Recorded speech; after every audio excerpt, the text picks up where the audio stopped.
It's the question everyone wants the answer to. What's wrong with Garrett Nussmeier? We're going to do a deep dive today. It's Locked on LSU. Here we go.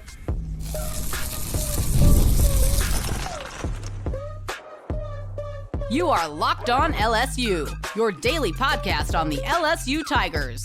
Part of the Locked on Podcast Network, your team every day. Okay, let's get it. It is Locked on LSU, your team every day. I'm your host, Matt Moscona. Thanks so much for making us your first listen. We are free, available wherever you get great podcasts. Of course, on YouTube as well. So please subscribe. As always, one of the fastest ways to help us grow is by leaving your comments below. So thank you sincerely for that.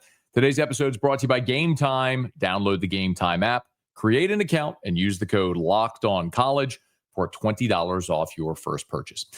The Tigers suffered their first loss of the season on Saturday at Ole Miss. It was a day mired by an ugly offensive performance, and it's left a lot of people asking questions about Garrett Nussmeier. What is wrong with him? Is he healthy? Is this compounded by the lack of a running game? Is it Joe Sloan? Is it all of the things?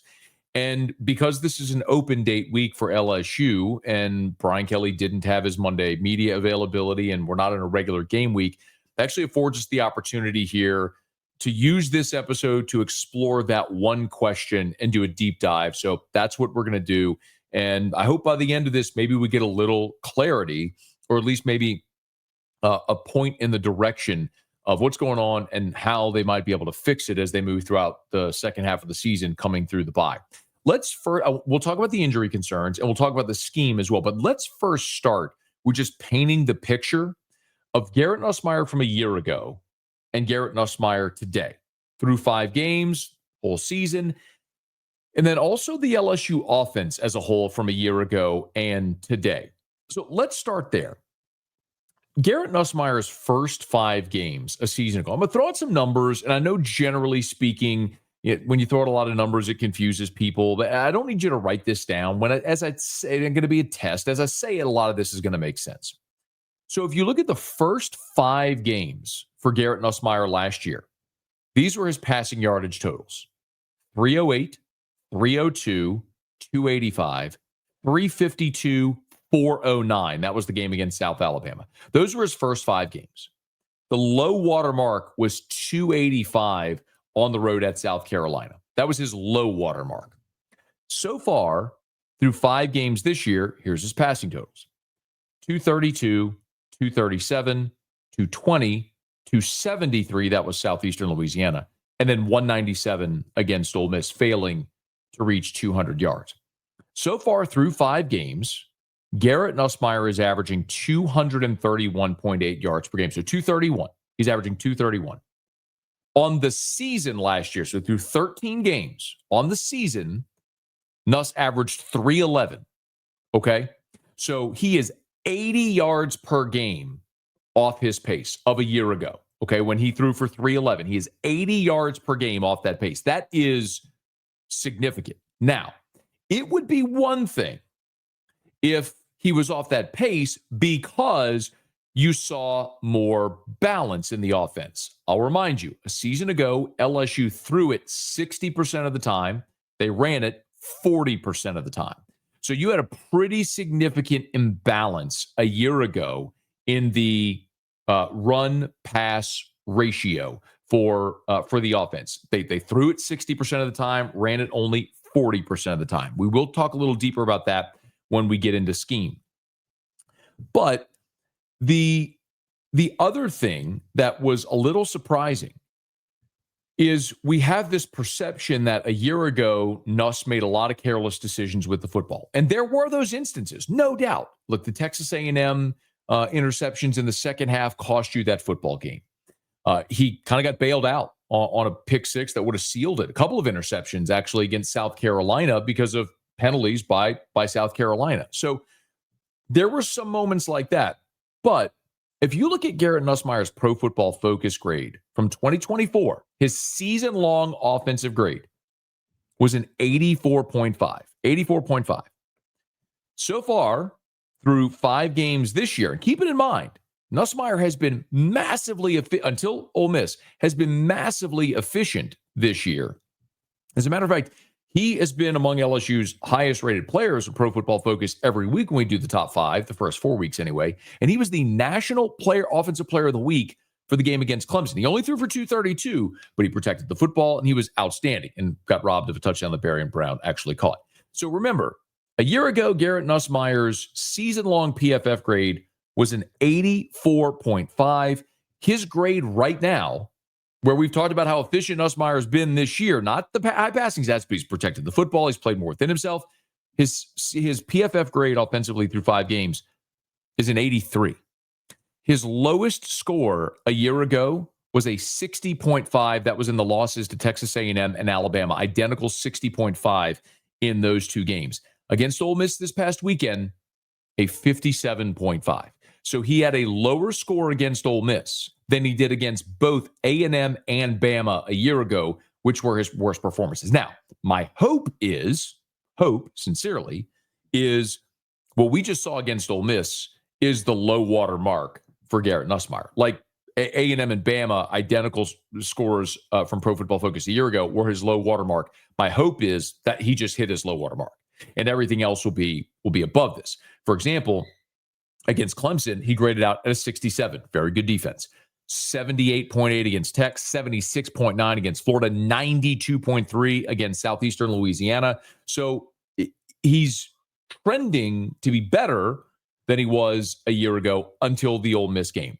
So if Garrett has actually been about the same efficiency as a year ago, and the passing numbers are down, are we seeing a change in the offense? That sort of begs the next question, because as you look at it right now for LSU through 5 games, LSU so far through 5 games has run the ball 147 times, and they've thrown it 184 times. That's not a perfect 50-50 balance, but it is closer than a year ago where they were a 60-40 run, 60-40 pass to run. Remember, a year ago, they threw it 60% of the time, and they ran it 40% of the time. If you look right now, as you do the math, 331 offensive plays, 40, they're at about 55-45 is about where they are right now. So they are actually showing more balance now than they did a year ago. To further that point, again, I know this is a lot of math and a lot of numbers, but just follow me here. In 2024, LSU ran it for 116 yards a game. That was 107th in the country. This year, they're running it for 104 yards a game. Not much difference. Last year, they ran 28 times per game. They averaged 28 rushing attempts per game. This year, 29.4 is the average rushing attempts per game. So they're actually running the ball more this year than they did a season ago, which is kind of compounding the problem and making this a bit more of a conundrum. Because if you believe they just need to commit to running the ball, they're running it more than they did a year ago. The problem is when they throw it, they're not nearly as effective. So why? Is it an injury? We'll delve into that as we continue here, as we break down what's going on with Garrett Nussmeier. Locked on LSU, your team every day. One of the tools that helps make a huge difference for business owners is Quo, formerly OpenPhone. It's the same great business phone system that you've heard me talk about before, just with a new name. And here's why it matters. Every missed call is money left on the table. When every customer conversation counts, you need a phone system that keeps you connected 24/7. Quo is the #1 business phone system that streamlines customer communications. It works right through an app on your phone or your computer, so no more carrying 2 phones or relying on a landline. And their built-in AI agent is a game changer. It can answer after-hours calls. It can capture leads, and it can keep your business moving even when you're off the clock. See why more than 90,000 businesses trust Quo, formerly OpenPhone. Get started for free and get 20% off your first 6 months at quo.com/locked Locked On College. That's QUO.com/LockedOnCollege. And if you've got existing numbers with another service, Quo will port them over at no extra charge. Quo. No missed calls, no missed customers. We're also brought to you by our friends at Our Lady of the Lake, championship health partner of LSU Athletics. They're very fond of saying Our Lady of the Lake and LSU together, we roar. And there is no mistaking how interwoven Our Lady of the Lake and LSU are with their partnership. If you love the Tigers, then you should love Our Lady of the Lake as well, because the doctors at Our Lady of the Lake care for the champions on the field, on the court, on the diamond at LSU, but also having the contract with the student health system. They take care of the student health center. They take care of the LSU student body as well. And everyday champions like you and me. I've shared my personal experience with Our Lady of the Lake so many times over the years, from my own primary care physician, Dr. Curtis Chastain at Our Lady of the Lake Men's Health Group. My son goes to the Our Lady of the Lake Children's Hospital, where he sees Dr. Shah, who's his neurologist, and we've seen many other specialists, Dr. Upp, who's a pediatric surgeon. We've seen so many physicians over there for my son's health care over the years. And you can trust Our Lady of the Lake as well. You want to learn more about the Championship Health Partnership? OLOLRMC.com/LSU. That's OLOLRMC.com/LSU. It's Our Lady of the Lake and LSU. Together, we roar. So we've established that there is very clearly a difference in Garrett Nussmeier's productivity. A year ago, he averaged 311 passing yards a game. Through 5 games this year, 231. He's 80 yards off the pace. And he's about as efficient, according to Pro Football Focus, as he was a year ago. They're about what and what. And they're actually running the ball just about as much, actually a little higher clip than they did a year ago. So why is that productivity down?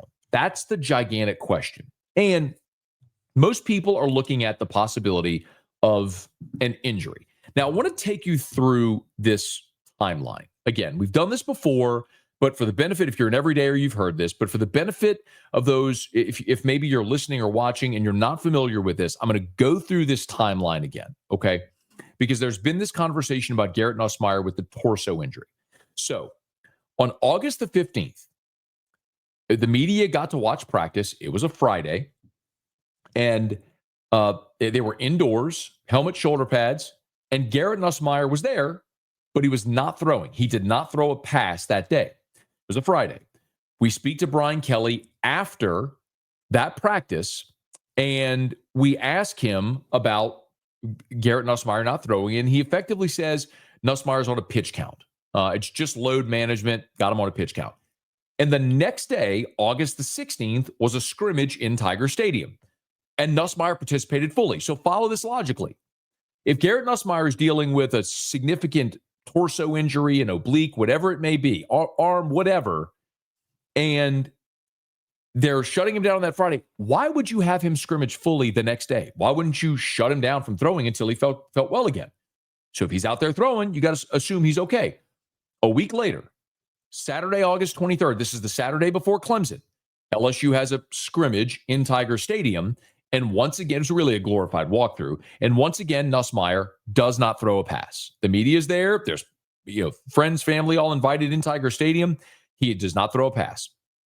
Monday before Clemson, I asked Brian Kelly point blank why Garrett Nussmeier wasn't throwing. And he said again, load management. Okay, no worries, as long as he's out there and does everything against Clemson. Well, he goes out against Clemson and he throws for 232 yards, and he's efficient and, wins National Player of the Week. And that 232 should have been more if Barry Brown's touchdown reception stands. And it probably, would have been closer to 270 and a couple of scores, and LSU wins comfortably. And we're not having the conversation, right? Oh, it was just load management. He's fine. Well, on September 13th, LSU beats Florida. And that's when Brian Kelly had his post-game dust up, when he was asked about the struggles of the offense. And it was evident, right? I mean, they beat Florida 20-10, despite only scoring 13 points when they got 5 interceptions in that game. Well, on Monday, after that, on the Monday after the Florida game, Brian Kelly discloses that Nussmeier had been dealing with a torso injury. I'll be honest, and I wasn't going to get into this, but with you guys, I will. You know, he's been slowed a little bit with a torso injury, and he's fighting through it, and he's getting better, and he's not going to be able to really shut it down until we get to the bye week. And I'm not saying that has had any of his troubles. I think he is a symptom of what I just answered from Wilson in that, you know, we're not ripping it, you know, on fourth down. You know, we're taking some plays away from him as well. And he's done a really good job. I think he managed the run game as well as he has all year. We got to let him get the ball out to the playmakers. That would be more of what has to happen. And then we've got to keep him healthy. So Brian Kelly, maybe that day, the Monday after Florida, gave you a little glimpse, gave us all a little glimpse into what's going on. He was adamant. Nussmeier was dealing with a torso injury. He won't be 100% until after the bye when he can shut it down. But then a week later, they go out against Southeastern Louisiana, and Nussmeier throws for 273 yards, 3 touchdowns, leads 6 straight scoring drives. Again, it's not that they scored 56 against Southeastern. It's that he was not limited in any way. For everyone who's saying he can't he can't throw the deep ball, he's inaccurate, the ball's fluttering on him, and there's no zip. A week ago against Southeastern, we didn't have that conversation. He looked like Garrett Nussmeier. Again, not saying because of it has nothing to do with who they were playing. It has everything to do with just the physical ability. Throwing the football on time, stepping into throws, turning, torquing, deep balls, all of it. It was all there. And so he appears to be good. And then they lose to Ole Miss, and all the questions are popping up again. For what it's worth, after the game, this was the first time Garrett Nussmeier had spoken to the media in a couple of weeks, certainly since Brian Kelly's declaration about Nussmeier with the torso. And he spoke to reporters after the Ole Miss game and was asked about his health. And Garrett Nussmeier deflected the question. I'm not going to answer any questions about my health right now. Currently, right now, obviously, I'm frustrated about the loss. And, just looking to get back, watch the tape, find ways to get better. So Garrett wouldn't answer questions about his health, which raises a red flag. Because if he felt great, why wouldn't you say, I feel fine, there's nothing wrong? Instead, he said, I'm not answering questions about my health. Brian Kelly, in the same postgame, again, this is postgame after Ole Miss, was asked if Garrett Nussmeier was healthy. The quarterback is going to get micromanaged when you lose games. I get that, Jacques. Look, all I can tell you is, you know, he's healthy. And, you know, again, I think he would tell you, just like Tyree Adams would tell you, just like Chris Hilton would tell you, Barrow Sharp would tell you, we need to play better and more consistent on the offensive side of the ball. He said in no uncertain terms that the quarterback is healthy. Back on September the 15th, Brian Kelly said it would probably be until after the bye that he was 100%. Maybe he's limited in some way. I don't know. Maybe he is dealing with a little something. Again, I don't know. All I can go on is what Brian Kelly and Garrett Nussmeier are saying and whatever little morsels of information that we're able to get. And then our eye test, which again, Southeastern told us he looks like Garrett Nussmeier. And a week later, the offense struggles. And so these questions pop up again. But the circumstantial evidence that I'll point to is if he was not healthy, then why was he able to make those throws against Southeastern a week prior? And if Garrett Nussmeier was struggling to push the ball, LSU attempted 7 passes beyond 20 yards against Ole Miss. That's the most this season. That's the most attempts they've had beyond 20 yards, 7. Now, he was 1 of 7. The one was the pass to Xavier Thomas that he took for 50 yards on the second possession of the game for LSU, which ultimately became the first touchdown drive. But the point is, there is evidence that suggests they were opening it up. They just weren't effective throwing the football, certainly not as effective as they were a year ago. So if Nussmeier, Kelly says Nussmeier is healthy, and they took their deep shots, and they opened it up, and they're actually showing some run-pass balance, why isn't the effectiveness there? That's what we'll address as we continue Locked on LSU, your team every day. The NFL season is here, and FanDuel has an offer you don't want to miss. Right now, new customers can bet just $5 and get $300 in bonus bets if you win. That's right. Pick a bet, put down $5, and if it hits, you'll unlock $300 in bonus bets to use across the app. I love how FanDuel gives me so many ways to play.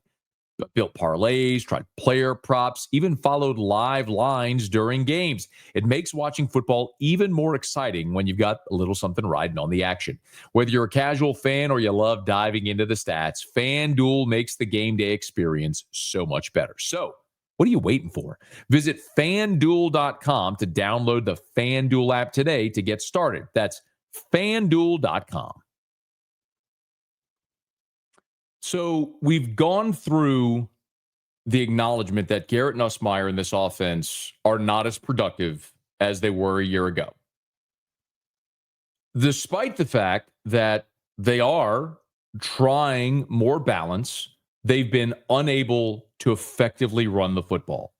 We've also looked at whether or not Garrett Nussmeier is injured, which even if he was slowed early in the season, he was effective, he was efficient.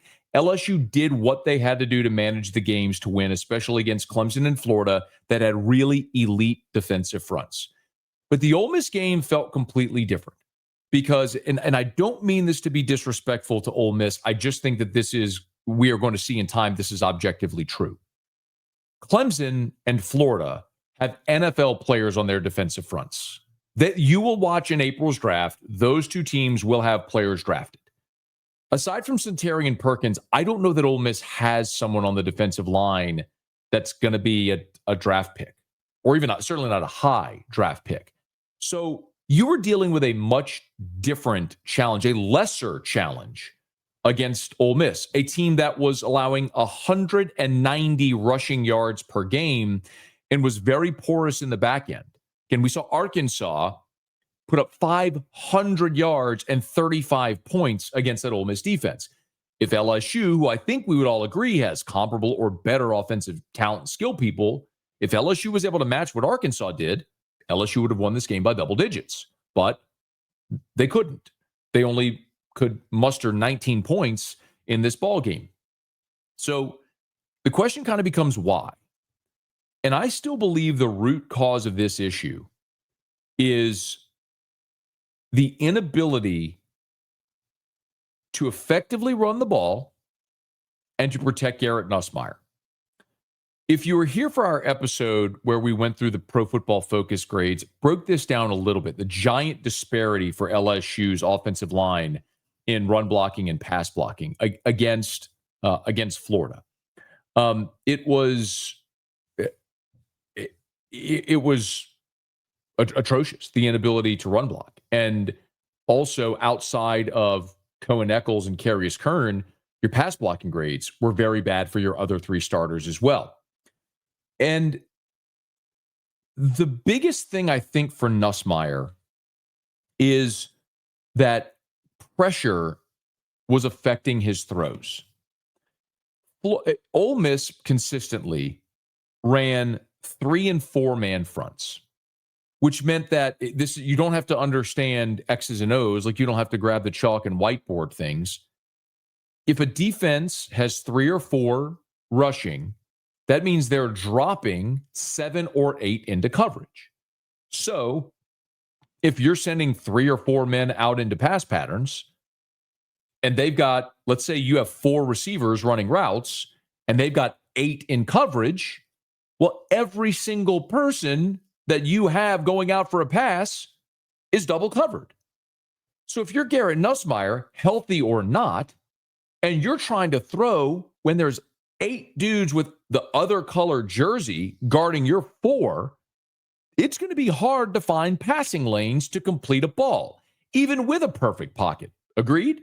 You could be standing there all day, but if there's 8 covering 4, the numbers are not in your favor. And then if you look at the other part of that game, is the fact that there were times where, and let me give you an illustration of that real quick, of a specific play. After the throw where Garrett Nussmeier airmailed one on Aaron Anderson, they had a 2nd and 10, and Garrett went to go, it was 2nd and 20. Forgive me. This was after the holding call on Trey'Dez Green. The first down play on 1st and 20 was the one he airmailed to Aaron Anderson. Then on 2nd down, he was pressured, rolled to his right, and threw a ball toward Trey'Dez Green in triple coverage. It was nearly intercepted. Thankfully, it wasn't. But that's an illustration of a player forcing, that was not Garrett Nussmeier's arm strength. That wasn't an injury, his torso.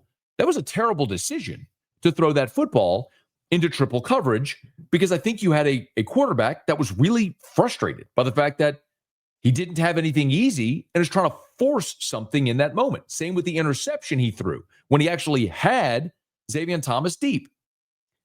And then when you're pressured with a 3-man front, that moves Nuss off his spot. So understand the complication. Garrett Nussmeier, who might or might not be slowed by injury, is trying to find open receivers, but everyone's double covered. And then there's a 3-man rush, and they're getting pressure on him. And so now it's hard enough to find an open receiver, and now he's got someone in his face or someone flushing him out because the offensive line can't protect for him.